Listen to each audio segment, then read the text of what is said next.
বন্ধুরা আপনারাই দেখুন আমদইটা কতটা সুন্দর বসেছে। এটা দেখতে যতটা সুন্দর খেতেও হয় কিন্তু ভীষণ সুন্দর।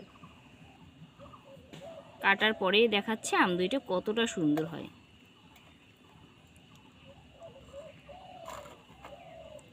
দেখুন আপনারা সুন্দরভাবে কিন্তু আমদইটা বসেছে। এইভাবে একবার প্লিজ বাড়িতে বানিয়ে দেখবেন, আশা করি আপনাদের ভালো লাগবে। নমস্কার বন্ধুরা, রূপসী পাকশালায় সবাইকে আরও একবার স্বাগত জানাই। এই গরমে বানিয়ে ফেলুন পাকা আম দিয়ে আমদই। বানানো যেমন সহজ, খেতে হয় ভীষণ সুন্দর। প্লিজ প্লিজ আপনারা পুরো ভিডিওটা দেখতে থাকুন, আশা করি আপনাদের ভালো লাগবে। আর এই গরমে একবার হলেও এইভাবে বানিয়ে খাবেন, একদম মন প্রাণ একেবারেই কিন্তু ঠান্ডা হবে। বানানোর জন্য এরকম পাকা আম লাগবে। আমি কিন্তু 2টা আম এই জায়গায় নিছি। এরপর খোসাটা ছাড়িয়ে নেব। আর অবশ্যই আমটাকে পাকা দেখে আর মিষ্টি দেখে নেওয়ার চেষ্টা করবেন, তাহলে খুব সুন্দর কিন্তু এটা হবে।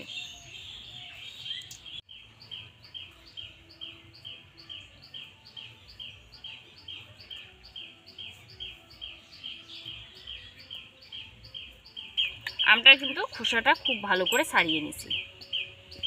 এরপর এরকম ছোট্ট একটা গ্রেটারের সাহায্যে কিন্তু গ্রেট করে নেব। আপনারা চাইলে মিক্সার জারেও মিক্সিং করতে পারেন, তাতেও হবে।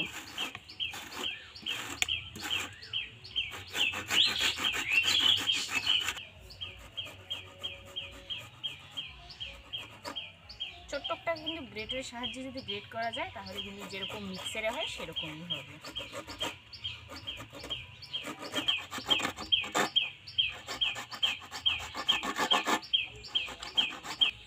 একটা কিন্তু আম আমার গ্রেট করা একেবারেই কমপ্লিট। এই আমটাও কিন্তু গ্রেট করা একেবারেই কমপ্লিট। 2টা আমে কিন্তু সুন্দরভাবে গ্রেট করে নেওয়া কিন্তু আমার একেবারেই কমপ্লিট। আর দেখুন আটিতে কিন্তু কোনো আম আর এক্সট্রা নেই। এরকম করে নিলে পরে দেখুন সব আমটাই কিন্তু গ্রেট করা হয়। আর আটির মধ্যে একটু যাতে না থাকে সেই দিকে লক্ষ্য রাখবেন, তাহলে অনেকটাই কিন্তু পাল্প বেরিয়ে আসবে।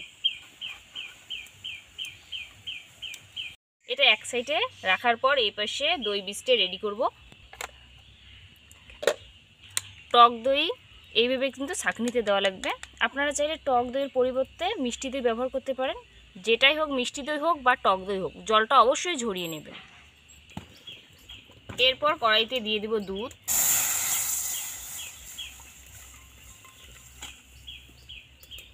দুধটাকে খুব ভালো করে নাড়িয়ে চাড়িয়ে কিন্তু ঘন করতে লাগবে। দুধটা একটু সময় নিয়ে খুব ভালো করে কিন্তু এটা ফোটানো লাগবে। যত ভালো দুধটা ঘন হবে তত কিন্তু টেস্ট হবে দুধটার। দুধটা খুব ভালো করে জাল করে নেওয়ার পরে দিয়ে দেব চিনি স্বাদ মতো।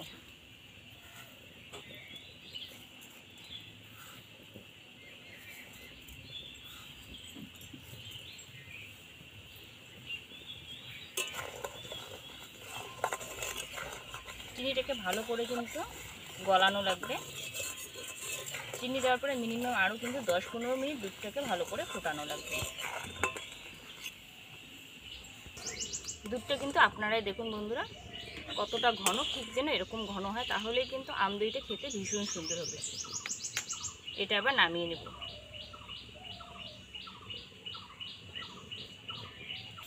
দুধটা নামিয়ে কিন্তু বেশ ভালো ঠান্ডা করতে লাগবে। দুধটা নামিয়ে ওই কড়াই কিন্তু আবার বসিয়ে দেব। ওই কড়াইতে দিতে লাগবে কিন্তু আমের যে পাল্পটা আছে সেটা।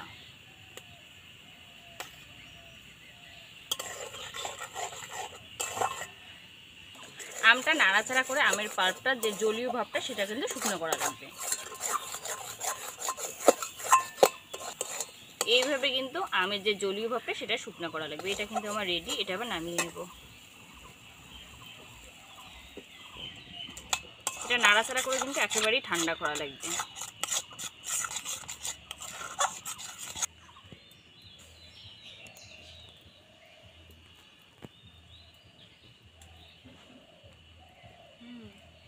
এটা 10-15 মিনিট খুব ভালো করে কিন্তু ঠান্ডা করা লাগবে।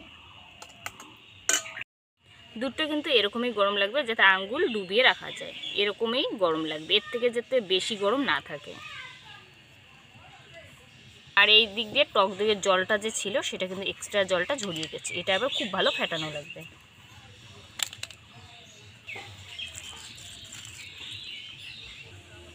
দইটাকে এবার খুব ভালো করে ফেটিয়ে নিই, যাতে একদম ক্রিমের মতো টেক্সচার চলে আসে, এরকম কোনো দলাভাব যেন দইয়ের না থাকে।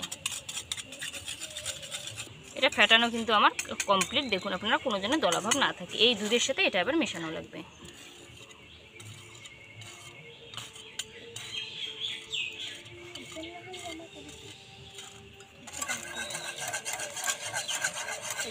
দইয়ের সাথে দুধটা খুব ভালো করে কিন্তু মেশানো লাগবে। এবার আমের যে পাল্পটা কড়াইতে এক্সট্রা জলটাও কিন্তু শুকিয়ে গেছে, আর খুব ভালো করে কিন্তু ঠান্ডাও করতে লাগবে, তবে আম দইটা খেতে ভীষণ সুন্দর হবে। আর গ্রেট করার পরেই কিন্তু যে আমটা থাকে সেটা দিতে যাবেন, অবশ্যই জলটাকে এইভাবে ঝরিয়ে নেবেন, তাহলে আম দই খেতে ভীষণ সুন্দর হবে। এটাও এবার খুব ভালো করে মেশানো লাগবে, দুধের সাথে খুব ভালো করে আমটাকে মেশানো লাগবে।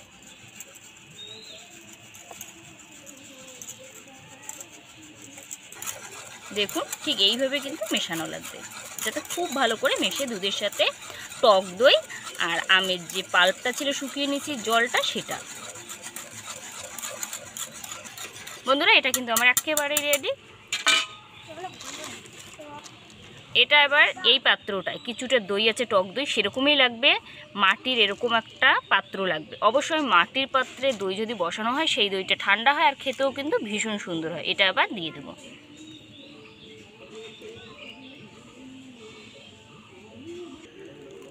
এটা আবার এইভাবে কিন্তু রাখতে হবে একদিন, আর কি দিন মানে মোট কথা বিকেলবেলা যদি করেন তাহলে সারা রাত্রের জন্য এইভাবে রাখতে লাগবে।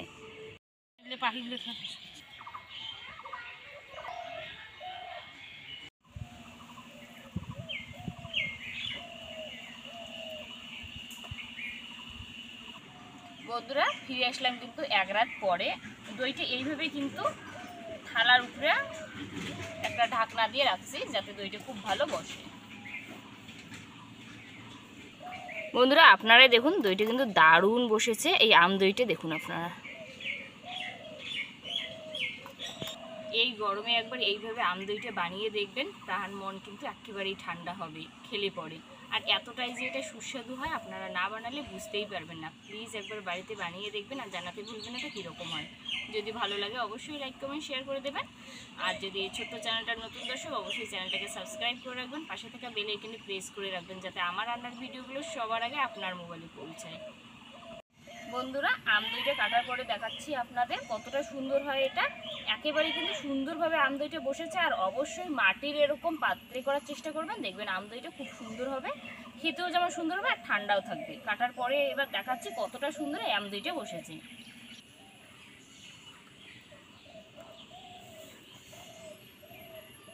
দেখুন আপনারা, জাস্ট অসাধারণ হয়, খেতেও কিন্তু এটা ভীষণ সুন্দর হয়। প্লিজ প্লিজ একবার বাড়িতে এভাবে বানিয়ে দেখবেন, আশা করি আপনাদের ভালো লাগবে।